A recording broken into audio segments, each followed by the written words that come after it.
of the full committee, Mr. Jordan, for 5 minutes. Thank you, Mr. Chairman. Mr. Pichai, is Google going to tailor its features to help Joe Biden in the 2020 election?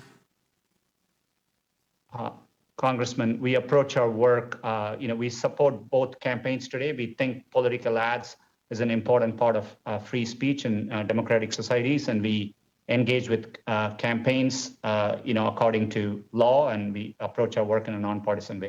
It was a yes or no question. Can you assure Americans today you won't tailor your features to help Joe Biden in the upcoming election? We support work that campaigns do. I just want to make sure I understand that. We all do all kinds of online, social media, all kinds of that kind of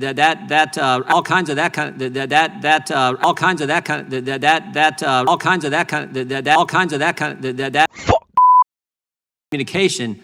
This is a simple question. Can you today assure Americans you will not tailor your features in any way to specifically help one candidate over other? And this what I'm concerned about is you helping Joe Biden over President Trump. We won't do any work, to politically tilt anything one way or the other. It's against our core values, Congressman. But you did it in 2016. There's an email in 2016 that was widely circulated amongst the executives at your company that got public, where Ms. Ileana Murillo, head of your multicultural marketing, talks about the silent donation Google made to the Clinton campaign, and you applauded her work. She points that out in the email. I'm just curious, if you did it in 16, I want to make, in spite of the fact you did it in 16, President Trump won, I just want to make sure you're not going to do it again in 2020. Congressman, I recall our conversation at that time, and I appreciate your concern. We didn't find any evidence of such activity, and I took the opportunity after our conversation to reinforce to the company. We realized even an appearance could be improper, so we have clearly communicated to our employees any personal political activity, while that's their right, needs to happen on their own time and resources and should avoid any use of company. Of course, everyone's got their First Amendment rights to campaign for who they want. What they can't do is configure your features to help one candidate over the other. So you might not have found any evidence, but here's what she wrote to the email to a number of key executives in your company. Quote, "We push to get out the Latino vote with our features." Second quote, "We push to get out the Latino vote with our features in key states." Seems to me those last three words are the real qualifier here. That's electioneering when you're trying to increase the Latino vote in key states. And she'd already communicated that she was supporting Clinton, that she wanted Clinton to win. So when she talks about increasing the Latino vote, which she assumed was going to help candidate Clinton, and she's doing that in key states. It's one thing if you're going to increase the Latino vote around the country. If you're just a good corporate citizen, you're urging people to vote. It's quite another when you're focusing on in key states. And you know what those key states were? Nevada and Florida, the swing states. So again, I want to make sure this isn't going to happen in 2020. And we want to can you give us two assurances? One, you're not going to try to tailor your features, configure your platform in a way to help Joe Biden. And second, that you're not going to use your search engine to silence conservatives. Can you give us those two assurances today? Congressman, on our search engine, conservatives have more access to information than ever before. And we appreciate that. That wasn't the question. Can you assure us today you're not going to try to silence conservatives? And can you assure us today you're not going to try to configure your features as Ms. Murillo said you did for Clinton in 16? Can you assure us today you're not going to do the same thing for Joe Biden in 2020? You have my commitment. It's always been true, and we'll continue to conduct ourselves in a neutral way. Appreciate it. Yield back. The chair now recognizes the gentlelady from Pennsylvania, Ms. Scanlon.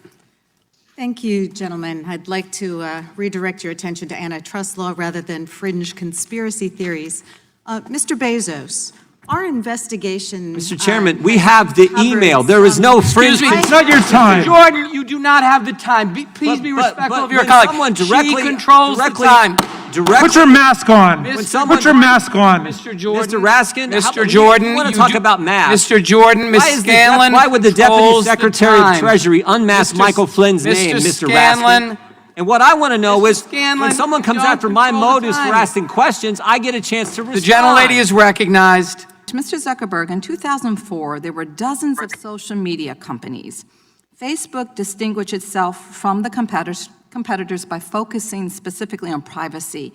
You had a short, clear privacy policy. It was just 950 words. It made a promise to users, and I quote, "We do not and will not use cookies to collect private information from any user." And you said, "will not." That's a commitment about the future, and that was 2004. Mr. Zuckerberg, today, does Facebook use cookies to collect private information on users? Congresswoman, my understanding to that is no. We're not using cookies to collect private information about people who use our services, and I believe we've upheld that commitment.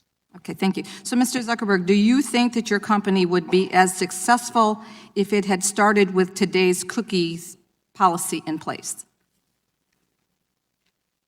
Congresswoman, I'm not sure exactly what you're referring to, but in general, cookies is not a big part of how we're collecting information. We've primarily used them to make sure that someone can stay logged in on web. We use them to some degree for security to make sure that you don't have someone trying to log in under a lot of different accounts for one computer or something like that. So, Mr. Zuckerberg, once again, you do not use cookies. Congresswoman, just to make Yes sure or I'm no? clear, we do use Yes cookies. or no? We do use cookies. Okay. Yes, we do use cookies. Okay, so Mr. Zuckerberg, the bottom line here is that you broke a commitment to your users. And who can say if you may or may not do that again in the future? The reality is that Facebook's market power grew and Facebook sacrificed its users' policy. Mr. Bezos, my colleagues have touched on counterfeit goods, and I share their concerns very deeply. I'm also concerned about stolen goods. Mr. Bezos, are stolen goods sold on Amazon? Certainly, we're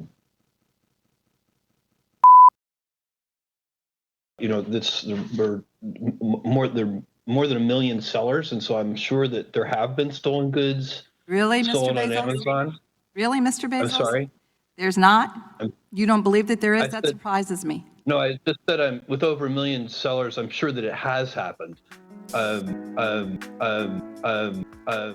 Hey guys, hope you liked it.